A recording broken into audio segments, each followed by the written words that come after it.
ప్రార్థనా సమయం అనే ఆధ్యాత్మిక కార్యక్రమానికి మిమ్మల్ని అందరినీ ప్రేమతో ఆహ్వానిస్తున్న నేటి ధ్యానము కొరకు యెషయా గ్రంథము నుండి 49వ అధ్యాయం 15వ వచనం చదువుకుందాం. స్త్రీ తన గర్భమున పుట్టిన బిడ్డను కరుణింపకుండా తన చంటి పిల్లను మరచునా? వారైనా మరచుదురు గాని నేను నిన్ను మరువను. ప్రభునందు ప్రియ దేవుని బిడ్డలారా, చదివిన ఈ లేఖన భాగములో దేవుడు తన పిల్లలకు, తన ప్రజలకు ఇస్తున్న మాట, వాగ్దానం, నేను నిన్ను మరువను. దేవుడు మనలను మరిచే దేవుడు కాదు. తన ప్రజల పట్ల దేవునికి ఉన్న ప్రేమ, ఇశ్రాయేలీయుల జీవితంలో ఎదురైన పరిస్థితి మనం నిర్గమాకాండములో చూసినట్లయితే ఇక్కడ ఒక మాట రాయబడి ఉంది. నిర్గమాకాండము 2వ అధ్యాయంలో చూడండి, 24వ వచనం. కాగా దేవుడు వారి మూలుగులను విని అబ్రాహాము, ఇస్సాకు, యాకోబులతో తాను చేసిన నిబంధన జ్ఞాపకం చేసుకొని, అంటే వారికి ఉన్న వేదన, బాధలో వారు కన్నీటితో ప్రార్థించి మొరపెట్టినప్పుడు దేవుడు వారి మూలుగులు విన్నాడట. విని జ్ఞాపకం చేసుకున్నాడు. ఏంటి జ్ఞాపకం చేసుకున్నాడు? అబ్రాహాము, ఇస్సాకు, యాకోబులతో తాను చేసిన నిబంధనను అన్నాడు. కనుక దేవుని బిడ్డలారా, మనం గమనించినట్లయితే దేవుడు మనలను మరువడు, విడిచిపెట్టడు. ఏంటంటే ఆ విషయాన్ని మనం జాగ్రత్తగా ఆలోచించాలి, గ్రహించాలి. ఇశ్రాయేలు జీవితంలో ఏర్పడిన ఆ యొక్క విషయాలను మనం గమనించినట్లయితే 136వ కీర్తనలో ఈ మాట రాయబడింది. చూడండి, 136వ కీర్తన 23వ చరణం చూస్తే ఇలా రాయబడి ఉంది. మనము దీనదశలో ఉన్నప్పుడు ఆయన మనల్ని జ్ఞాపకం చేసుకొనను, ఆయన కృప నిరంతరం ఉండును. ఎప్పుడు జ్ఞాపకం చేసుకున్నాడు? దీనదశలో ఉన్నప్పుడు.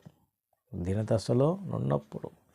కనుక మనం దేవుని సన్నిధిలో మన స్థితిని ఒప్పుకొని, మన పరిస్థితిని చెప్పుకొని దేవుని సహాయం కొరకు వేడుకుంటే తప్పక దేవుడు మన పట్ల కృప చూపుతాడు. ఆయన మరిచే దేవుడు కాదు. కష్టమైనా, బాధ అయినా, నిందైనా, వేదన అయినా, ఆర్థిక ఇబ్బంది అయినా, శత్రువు వలన కలిగే అపాయములైన ఏదైనా కానీ దేవుని వాగ్దానం స్వతంత్రించుకొని దేవుని పాదాలు పట్టుకొని కన్నీటితో వేడుకుంటే తప్పకుండా ఆ స్థితికి తగినటువంటి సహాయాన్ని ఆయన మనకు అనుగ్రహిస్తాడు. ఆయన మనల్ని విడిచిపెట్టే దేవుడు కాదు. ఆయన మనలను మరిచే దేవుడు కాదు. వారైనా మరుచుదురు కానీ నేను నిన్ను మరువను. ఇది దేవుని వాగ్దానం. కనుక దేవుని వాగ్దానం స్వతంత్రించుకొని మనం దేవుని సహాయాన్ని అడగాలి. చూడండి, యెహోషువ జీవితంలో దేవుడు చెప్పిన మాట మనం గమనిద్దాం. యెహోషువ గ్రంథములో 1వ అధ్యాయములో ఇక్కడ అంటాడు కదా, 5వ వచనం. నీవు బ్రతుకు దినములన్నిటిని ఏ మనుషుడును నీ ఎదుట నిలవలేకయుండును. నేను మోషేకు తోడై ఉండినట్లు నీకును తోడైందును. ఈ మాట యెహోషువతో దేవుడు చెప్పాడు. అలా చెప్పినట్లే యెహోషువ జీవితం ఎన్నో అద్భుతాలు దేవుడు చేశాడు. కనుక దేవుని బిడ్డలారా, మనము దేవుని వాగ్దానము నమ్మి ముందుకు సాగినట్లయితే తప్పకుండా దేవుడు మనకున్న ఆ పరిస్థితిని జ్ఞాపకం చేసుకొని మనకు సహాయం చేస్తాడు. ఆయన మరువడు. కనుక దేవుని పాద సన్నిధిలో మనం ఈ యొక్క వాగ్దానము స్వతంత్రించుకొని దేవుని కృపను వేడుకొని అడగాలి. ఈ సందేశం ద్వారా ఒక విషయాన్ని మనం గ్రహించాలని మీకు తెలియజేస్తున్నాను. ఏంటంటే, మన పరిస్థితి ఏదైనా కానీ, మనందరము చేయవలసిన పని, మన పరిస్థితి ఏదైనా కానీ ఆ స్థితికి తగినట్లుగా మనకు సహాయం చేయవాడు ఆయనే. కనుక మనం ఆయన దగ్గరకు వచ్చి మొరపెట్టుకోవాలి.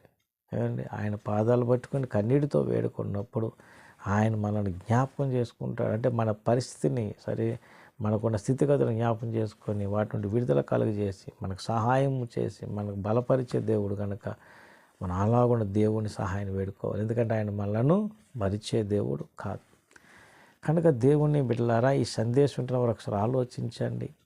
మన పరిస్థితి ఎలా ఉన్నది, అంటే ఇబ్బందా, సహాయం పొందవలసిన ఏ పరిస్థితి అయినా కానీ ఆటంకాలు ఉన్నాయా, మరి ఏవైనా నిందల, వేదనల, బాధల, సమస్యల ఏదైనా కానీ, ఏ ఇబ్బందులున్నా, ఎటువంటి పరిస్థితి ఉన్నా మన దేవుని సహాయాన్ని వేడుకున్నట్లయితే తప్పకుండా దేవుడు కనికరిస్తాడు.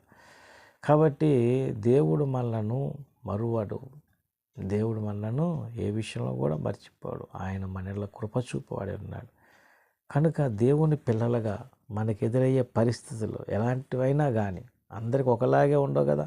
కొందరికి ఆర్థిక సమస్యలతో ఇబ్బందులు ఉంటాయి, కొందరికేమో శత్రువుల వల్ల కలిగే బాధలు, ఏమండి, కొందరికేమో ఆర్థికపరమైన సమస్యలు కాదు కానీ ఆరోగ్యపరమైన సమస్యలు, కొందరికేమో మానసిక ఒత్తిళ్ళు, కొందరికేమో రకరకాల అంటే అన్ని విధాల వేదన, బాధ, శోధన, ఇబ్బందులు, కష్టాలు, సమస్యలు, పరిస్థితులు అన్నీ వ్యతిరేకమైన బాధలు.